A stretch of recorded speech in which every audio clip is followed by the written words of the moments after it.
You were done painting, you discover paint bleed under your tape. Not with Frog Tape. Frog Tape is the only painter's tape treated with paint block technology. Paint block reacts with the water in latex paint to form a micro barrier against paint bleed, giving you the sharpest lines possible. Get professional results with Frog Tape. No messy lines, no paint bleed. For sharp lines, every time, Frog it. You can be my wingman anytime. Tomorrow on ET, inside Val Kilmer's top secret Top Gun Maverick return. You see that scene, it's very special. The feeling of that nostalgic reunion energy was all very much there. And speaking of Top Gun, the last time we saw William and Kate was with Tom at the London premiere. But soon, the entire royal family. Happening now. Why don't you get out of here? A news conference turned into a political confrontation as the two candidates for governor spar over what happened in this Uvalde elementary school. I'm Steve Spriester. We are live from this community that is trying to heal as politicians argue over why what happened. The Uvalde community trying to process and start to heal just a day after a massacre happened inside of this elementary school. That story coming up. And the man who dealt with the gunman moments before he opened fire speaks. The news at 5 starts right now. This is totally predictable when you... Sir, you're out of line. Sir, you are out of line. Please leave this auditorium.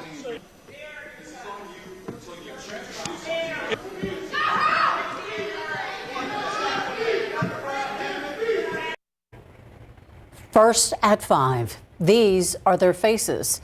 These are their names. Teachers Eva Mireles and Irma Garcia. Students Annabelle Rodriguez, Amari Jo Garza, Alicia Ramirez, Jace Carmela Luevanos. Jayla Silguero, Eliana Cruz Torres, Jackie Casares, Rogelio Torres, Yucia Garcia, and Javier Lopez. The names of 9 other students have not yet been publicly released. They are the 19 students and 2 teachers fatally shot yesterday in the small town of Uvalde. We are still learning more about each of these children as communities continue looking for answers to yesterday's senseless act of violence. Now, that was the focus of a news conference that was held in Uvalde earlier today. But the somber setting inside the auditorium at Uvalde High School turned quite chaotic when gubernatorial candidate Beto ORourke interrupted Governor Greg Abbott. Now, that interruption in response to what is now the deadliest school shooting in Texas history. Steve Spriester is live in Uvalde, where the press conference took place a few hours ago and where the community is focusing on the healing. We're going to get to that topic in just a bit. But first, Steve, you have an update. There's been a development with the shooter's truck. Yeah, just moments ago, good afternoon, Ursula and Stephanie. Just moments ago, that truck was actually removed from the canal, from the ditch where it crashed. Before that, gunman exchanged gunfire with several people and then went into Robb Elementary. That truck was removed early this afternoon, actually just about 10 minutes ago, removed from the scene. And there are a lot of people here in Uvalde that want the healing to begin, but they also want the names to be remembered. So I'm very glad that you read those names off the top. As a matter of fact, there's a group of people behind me right now at this street corner, one of the busiest streets. We're on Main Street here in Uvalde in the city center. They are holding signs that say Uvalde Strong and signs that say remember their names. When we talked to them and asked them why they're doing it, they said because it's all they could think of doing. They tried to give blood, but the line was too long. So they went to the local Walmart, bought some placards, and are letting their messages resound through Uvalde. But let's get back to that confrontation. You know, with 19 students dead and 2 adults also killed, the conversation has turned to mental health, to gun control, to safety. And that is why Governor Greg Abbott focused his attention on mental health today in this news conference that was held here.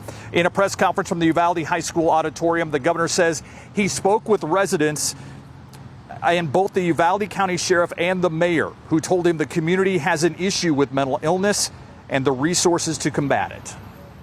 Whenever anything as shocking and extraordinary and disturbing as this event occurs, there is an urgent need for everybody affected to access mental health. Some physical wounds that were sustained by the officers, they're going to heal in the coming days. The mental and emotional wounds are far harder to see and last far longer. The sympathy turning into shouting a little bit later, but according to the United Way, Texas is the second worst state when it comes to access to mental health providers. And while the governor's remarks focused on how to heal and deal with trauma after events like this happened, his Democratic challenger Beto ORourke says what needs to be addressed are preventative measures. ORourke confronted Abbott and the other lawmakers on the stage for not acting on gun control. He spoke to cameras after he was actually kicked out of the high school auditorium. Absolutely wrong. In fact, it is insane. The governor talks about mental health. It is insane that we allow an 18-year-old to go in and buy an AR-15. What the hell did we think he was going to do with that? ORourke compared the response to what we saw after other shootings in El Paso, Santa Fe High School, and yes, Sutherland Springs. He says since then, legislation like universal background checks, red flag laws, safe storage locks, or banning assault rifles altogether have been passed up. Now, as we said, when that confrontation broke out, Beto was removed from the auditorium, and then the news conference continued, and Governor Abbott continued with his message that we need to put politics aside to come together to heal for those that were lost and for those that survived. In that news conference, we also found out new details about the alleged gunman. And with that part of the story, we're going to go to our Max Massey, who is now live from Uvalde High School. Max. Thank you, Steve. Yes, Governor Abbott saying this is still a very active investigation. More facts are expected to come to light. And we also learned that the weapon used in the shooting was an AR-15. Governor Greg Abbott explicitly saying that the shooter had no adult criminal history, no history of mental illness, and also saying that there was really no foreshadow, no forewarning to what could have happened and what ultimately did happen, except for a series of Facebook posts. Now, this series of Facebook posts, 3 Facebook posts posted just 30 minutes before the shooting at the school. So the first 2 posts read, quote, "I'm going to shoot my grandma," end quote. The second, quote, "I shot my grandma," end quote. Now, we are told the gunman shot his grandma in the face. She called police. We heard from the shooter's grandfather, who talked about the last conversation he heard between his wife and their grandson. I think he was paying, but he wanted to put it on a different line. And then I just left. The grandfather adding that he was actually out voting when he found out about the shooting. He said a neighbor called him. He told the grandfather his wife had been shot. Now, the grandfather returned home. He was told his grandson had taken off. That leads us to the final Facebook post, the third Facebook post, where the shooter wrote, quote, "I'm going to shoot in elementary school," end quote. And we now know the timeline of acquiring the weapon used. Now, May 17th, the shooter purchased a semi-automatic rifle at a local sporting goods store called Oasis Outback. May 18th, the shooter purchased 375 rounds of ammunition for the rifle. Not clear where the ammunition was purchased. Then May 20th, the shooter purchased another semi-automatic rifle, again at Oasis Outback. Those purchases and those weapons and ammunition leading up to yesterday, the devastating shooting. Steve? Thank you, Max. I cannot imagine that grandfather living with evil within his own house. And of course, he said he had no idea what was going to happen. Thank you, Max Massey, reporting from Uvalde High School. You know, this is a town that is very close-knit. It's hard to know somebody who doesn't know somebody else or know someone who wasn't touched by this tragedy. So the question is, how do you pick up the pieces when some of those pieces are missing? Lee Waldman joins me now here live from downtown Uvalde. And Lee, you were out here yesterday. You reported, saw some of these families getting the worst news in their life. How is today different than yesterday? Well, today physically looks different in a lot of those places. We were at the Civic Center earlier, and that was that gathering place for so many families, that notification center for so many families.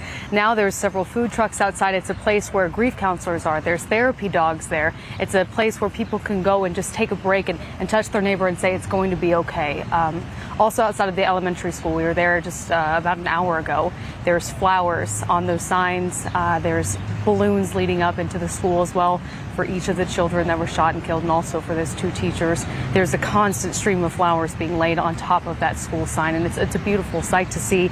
This community is still processing everything that's happening here. It's the site where 19 children were killed, 2 teachers, flowers and balloons everywhere. One woman I spoke with today, she didn't want to show her face, but she tells us her niece was shot inside of that school, and fortunately she survived it. She's now home and recovering with her family. That woman tells me at this point, she's still wrapping her mind around what happened. It's just kind of hitting me now.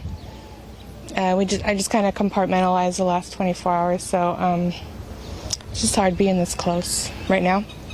You say it's hitting you. What's hitting you exactly? Just a feeling of loss in families. I have 2 kids, and so not to see them again would be really hard.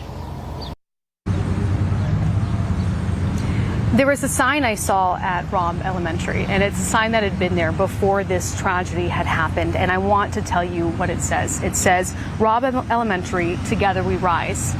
And that sign was true before, and it is going to be true long after this tragedy. Together we rise, remember their names, Uvalde strong, all signs that we have seen since we've been here. Thank you, Lee, and we'll, of course, visit again at 6 o'clock. What this has also done, for better or worse, is reignited the gun debate. So our defenders spent a large part of this day scouring public records to hold some of these politicians accountable for the way they have voted in the past. Our Dylan Collier joins us live now to go over some of the voting records of our local legislators, some of the senators that represent the state of Texas. Dylan, tell me what you found in your record scouring today.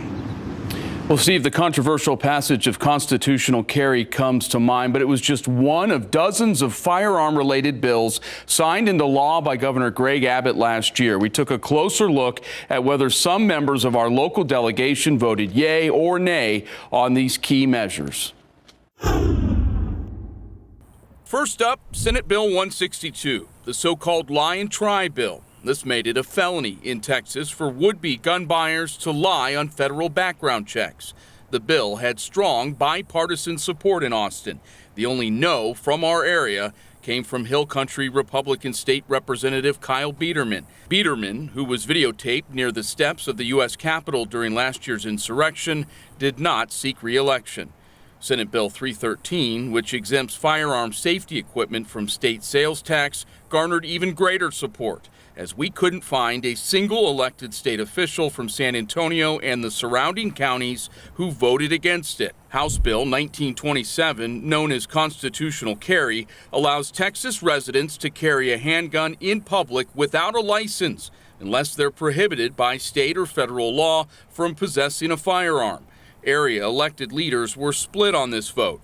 The yeas included Representative Tracy King, whose district includes the town of Uvalde. Nicole Golden is the executive director of Texas Gun Sense. You know, I don't know how his community feels about it, but I can tell you that most of the people we spoke to were not in support of removing licensing requirements to carry a loaded handgun in public. SB 20, written by New Braunfels Republican Senator Donna Campbell, allows hotel guests to store firearms and ammunition in their rooms. Heralded as a pro-Second Amendment measure, area elected leaders were also split on this act. The nays included Senator Roland Gutierrez, who at one point was listed as an author on the bill, before ultimately voting against it after he says its language changed at the last minute.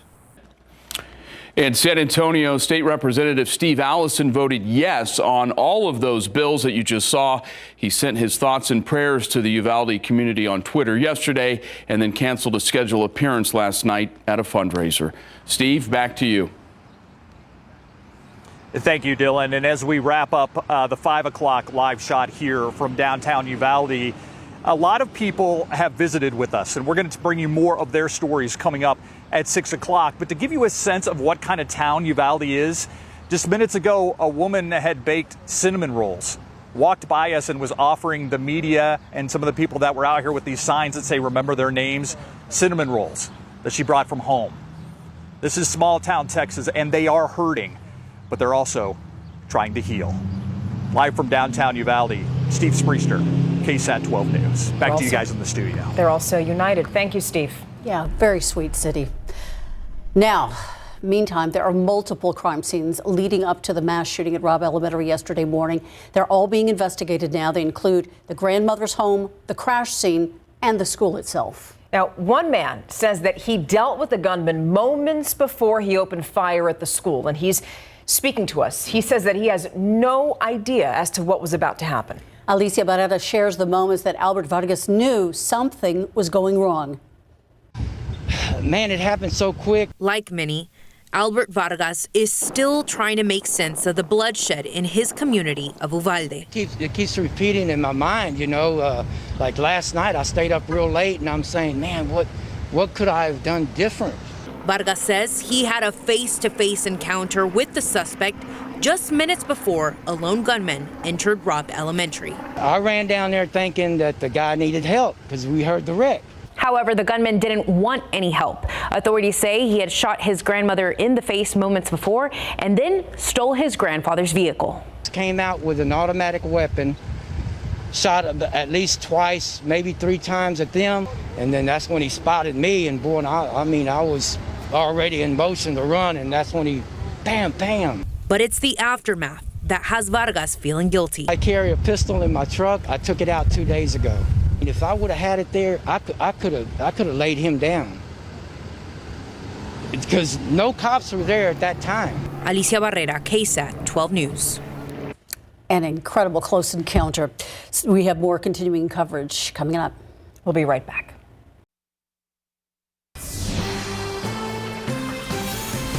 Yeah, we're just taking a moment now to acknowledge it's a difficult time. It's a lot that we have coming at us constantly, all this steady stream of information. So it's understandable if, you feel heartbroken or helpless, really. It is a lot, but there is something you can do, a way that you can help out. Myra Arthur joining us now to share those details. Myra. Stephanie, Ursula, of course, we're talking about donating blood, right? And if you're already thinking that, so many people have stepped up to meet that need, you're right. San Antonio's heart has been showing today over these last 24 hours. It is beautiful, but there is so much more that is still needed, and that is where you come in. Blood is still needed because these victims have a long road of recovery ahead. That could mean multiple surgeries, procedures that could continue over weeks or longer. And blood, of course, has a shelf life. So what these generous folks donate today will be used, and the need for more keeps on coming. Plus, even without tragedy, blood donations are needed for other traumas or surgeries, a need that exists all the time, despite the horror of yesterday. Take a listen to why these donors that we talked to decided to give. I have a second grader, so I can't imagine, getting a call and, something happening to my son. So I just kind of want to do what, I feel like I should do, and that's be here and donate blood. We camp every year down in Uvalde, my whole family. So it's it feels real close to us, Just come down and get it done. I've been on the fence for a while, and I keep saying I'm going to come, and I'm going to come. And I didn't take the time to do it. Now, because of a tragedy, I said I have to go now. A friend of mine life was saved by O-positive male donor blood. If you can, do. It's a personal thing, but if you can, do. If you can, do. Now, 2 places you can donate, the South Texas Blood and Tissue Center, University Hospital as well. You do need to make appointments for both. At University, appointments are booked for the next 2 weeks. But what you can do right now is go online and make an appointment for a time after that. There are also several different locations you can choose to make it all more convenient. Now, here's the information you need. Those websites, donatebloodtoday.com. That's to donate through University Health. For South Texas Blood and Tissue Center, go to southtexasblood.org. They also have several locations, some mobile events, where you can set up an appointment to literally help save a life.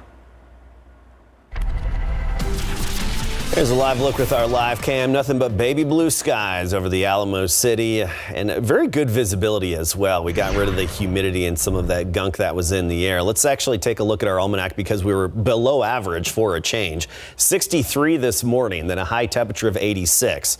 The average low 69, average high 89. So for a change, we actually were fairly below average and just under half an inch of rain measured at the airport from last night, and a good drink for the aquifer, already up nearly a foot today and likely still responding to that rainfall. Look at this air with the cold front that moved through. Dew points right now 40s to near 50. A lack of mugginess. It feels great. It's going to be a beautiful evening too. Very comfortable and pleasant. Almost a fall-like evening. Almost. Divine right now 87. Bulverde 82, Stinson on the south side 87 degrees. Tomorrow morning, unseasonably cool. We're going to wake up to some 50s out there. Helotes 59, Rio Medina 57, 59 Canyon Lake, Floresville about 59, around San Antonio close to 60. By the afternoon, nothing but sunshine, 92 degrees the high temperature. So back a little above average by tomorrow afternoon. So the afternoon temperature will be above average, and then the reality of May sets back in throughout the rest of this week and into the weekend. More specifically tomorrow, 92 Poteet and Floresville, 87 in Bernie. Looking ahead, we're well into the 90s this weekend, mid to upper 90s, and nothing but sunshine. So the rain opportunities have diminished for now. All right. We got sports coming up here in just a minute. Be right back. Following Steve Kerr's pregame emotional plea to the Senate before Game 4 of the Western Conference Finals, they still had to play a game as the Dallas Mavericks avoided elimination by winning at home, led by Luka Doncic, who scored 30 points, hauled in 14 rebounds. The Mavericks built as much as a 29-point lead that included a 16-minute rain delay to start the second half as water from last night's storms leaked through the roof of American Airlines Center. Besides the rain delay, the Warriors also cut the Mavs lead down to just 8 in that fourth quarter. Even after Kerr put the starters back into the game, Doncic drove in for an uncontested dunk, and Dallas avoids elimination 119-109, but everyone's still talking about Kerr's emotional pregame appeal. When are we going to do something? I'm tired. I'm so tired of getting up here and offering condolences to the devastated families that are out there. I'm so tired of I'm tired of the moments of silence. Enough. There's 50 senators right now who refuse to vote on H.R. 8, which is a background check rule that the House passed a couple of years ago. It's been sitting there for 2 years. And there's a reason they won't vote on it, to hold on to power. Now, remember, Kerr's own father was a victim of gun violence when he was killed by gunmen while serving as the president of American University in Beirut. We'll be right back. We want to remind you of a vigil in San Antonio. Stand in solidarity with Uvalde. It's an interfaith community event, and it's at 6 at Main Plaza.